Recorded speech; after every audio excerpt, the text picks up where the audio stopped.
Hello, welcome back to my channel, or welcome if you are new. My name is Emma and I'm the mom of an amazing little girl named Sage who has trisomy 18. I make videos about advocacy and education for trisomy 18, as well as my journey as a special needs mom and Sage's life. So if that sounds like stuff that you're interested in, then please consider subscribing to my channel to see more of that content. Today, I'm going to be talking about what to expect when you are expecting a baby with trisomy 18 as a part of my Trisomy 18 101 series. So, of course, this is not going to be a comprehensive list, and this is not going to apply for every single person, but these are some things that I experienced, and that if somebody was starting day one, they have their very first mention of trisomy 18 from their OB or whoever's overseeing their pregnancy. These are the things that I would let them know to expect throughout their pregnancy. Let's jump on it. Number one is testing. And if you found this video, then you've probably already started that process. So whether that's through a blood screening, whether that's through an amniocentesis or a CVS test, whether that's through ultrasounds, you'll have all different types of testing and imaging done. So these things are going to first and foremost come to your diagnosis of your child's trisomy 18. These things might also come to diagnose or give you an indication that your child may have specific medical complexities, such as heart defects, airway issues, hollow prosencephaly, different things with their abdominal organs, diaphragmatic hernia, all sorts of different things that your child may or may not face. But imaging and blood testing will help come with your diagnosis and find out what sort of medical complexities your child might face. Number two is specialists. So whether that's just going from your regular OB up to a high-risk OB, or what they also call a maternal fetal medicine doctor, or sometimes also call a perinatologist. All of those things might be used as an umbrella term for that category of specialist. You may also see pediatric cardiologists and all sorts of specialists, both for you and for your baby. So be aware that you may see lots of different doctors throughout your pregnancy. And what I would encourage you to do whenever you see these doctors is you're probably going to get overloaded with information.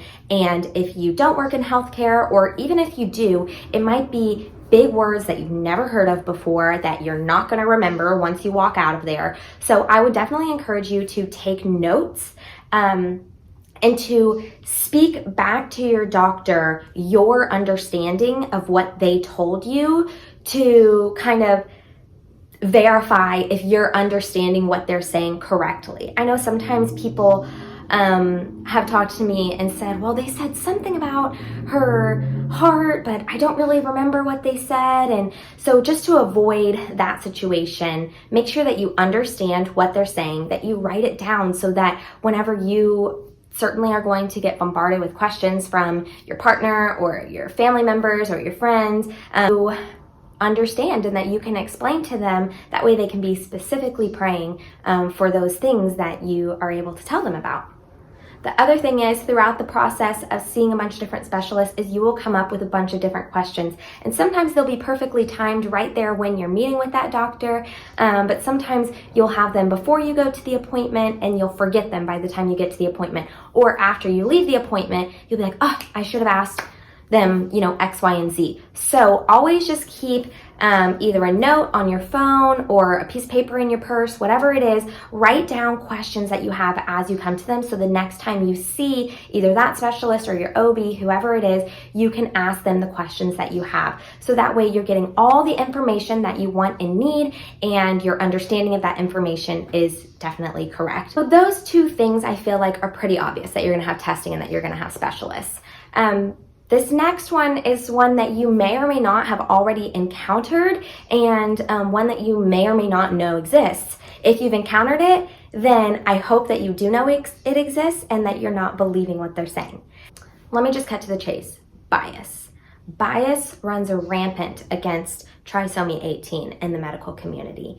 It is getting less common, not that it is uncommon by any means, but there are an increasing number of doctors that have a modern and up-to-date understanding of trisomy 18 and the rapidly changing statistics. However, there are some that have not learned anything new about trisomy 18 since they were in medical school 10, 15, 20, 30 years ago. And they still believe that those statistics are accurate and up to date, and they by no means are.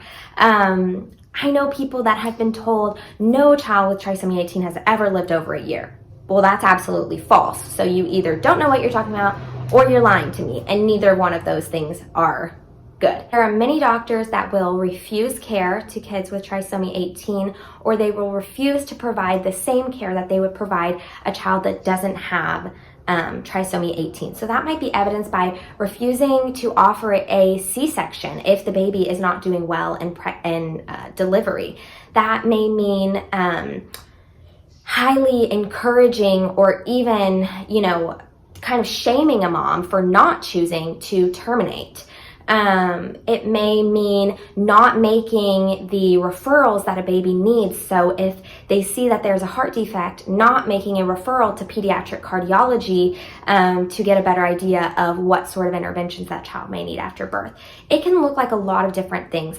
I feel like the most dangerous type of bias is a bias that has a facade of supportiveness, of just saying, well, I just want to support you until this baby dies.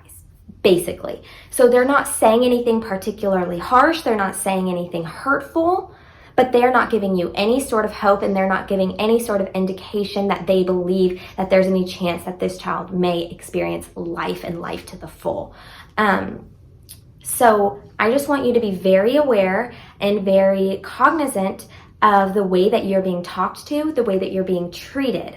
This is where getting connected with like Facebook groups or just support communities of people that are in the same position as you, this is where that is so key, because people can tell you specifically in your state or even your city who the best doctors are and who to avoid, because those are the people that will give you the best or the worst care for your child. Unfortunately, because it is so common, there's likely that there will be a few. So maybe your regular OB and the one that's delivering you is very supportive, but the high-risk OB that you go see is not very supportive at all, and in fact maybe says some hurtful things from time to time or things like that.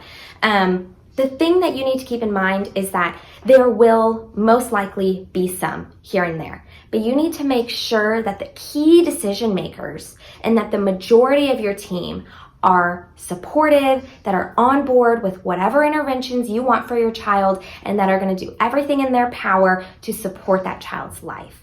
If the key decision makers are telling you that they will not provide you a C-section if your child is struggling and going downhill during your delivery, you need to switch doctors. I know that that is so hard to hear, and I know that it can be so hard to believe. As a nurse, that was my biggest hurdle to overcome during my pregnancy and Sage's early life, not taking a doctor at their word. I had never had any reason to not take a doctor at their word in my life prior to that. In fact, I feel like I had a pretty good trust in physicians because I've worked with them very closely in my career. But I have learned that to be very true, that bias runs so deep, and sometimes doctors aren't even aware of their bias. They don't even know what they don't know. But if the key decision makers on your team are not supporting you, they don't know enough about trisomy 18 to offer you the support that you need, then you are best off finding another provider. Do whatever you have to do to be your child's fiercest advocate, okay? And sometimes that means ruffling feathers and pushing back and being mama bear or papa bear or whatever you have to be. Anyways, that was a long tangent. Let me move on. Next one is what I call and emotions. So that means feeling grief and joy at the same time, feeling anger and gratitude at the same time. These emotions that are so complex and can be on completely opposite ends of the spectrum at the exact same time. Don't judge yourself.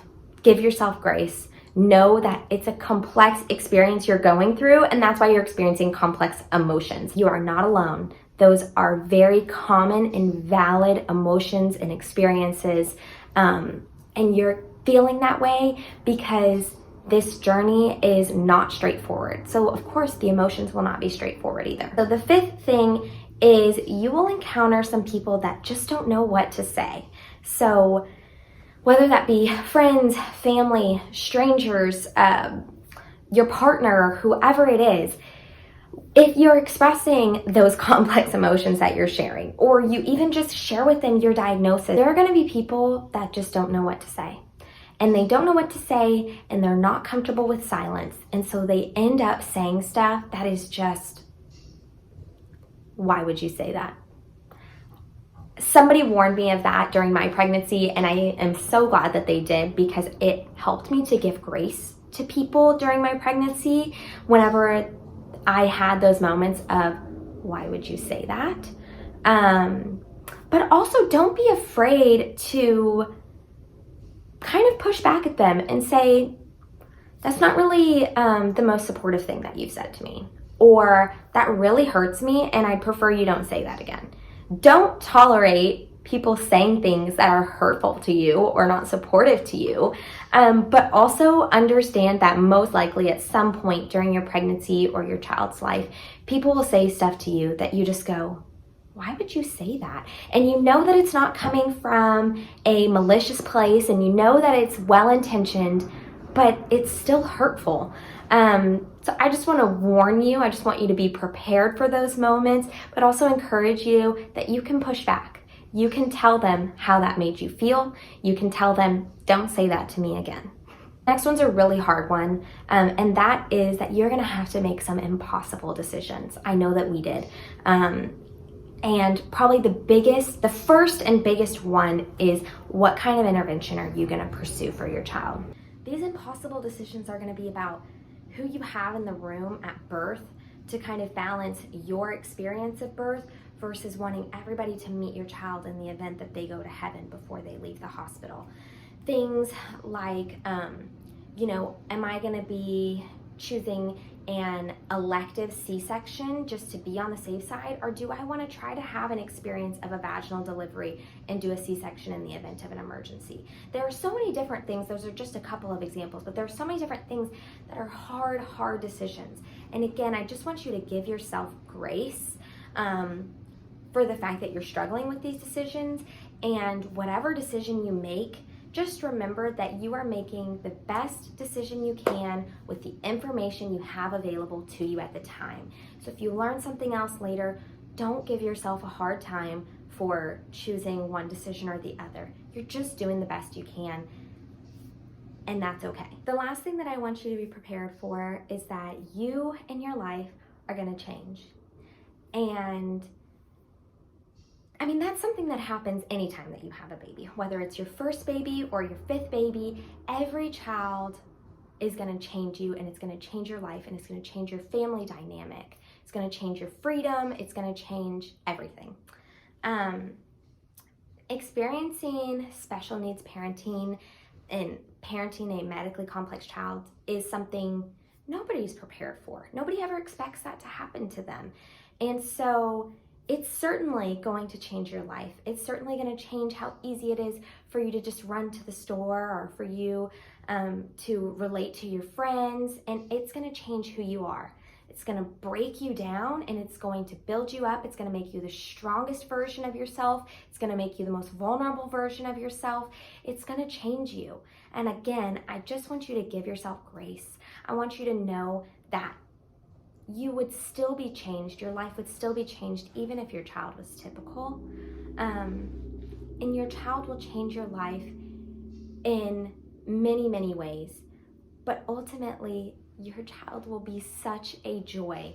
Every child that I have met with trisomy 18, every parent that I've known of a child with trisomy 18 says the same thing, that they are such a joy, that they are such a light, that everybody that knows them just loves them. To know them is to love them. They light up every room they're in.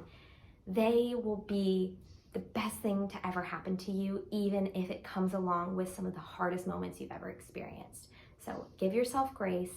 Be prepared to just ride the wave and the roller coaster. I love you guys.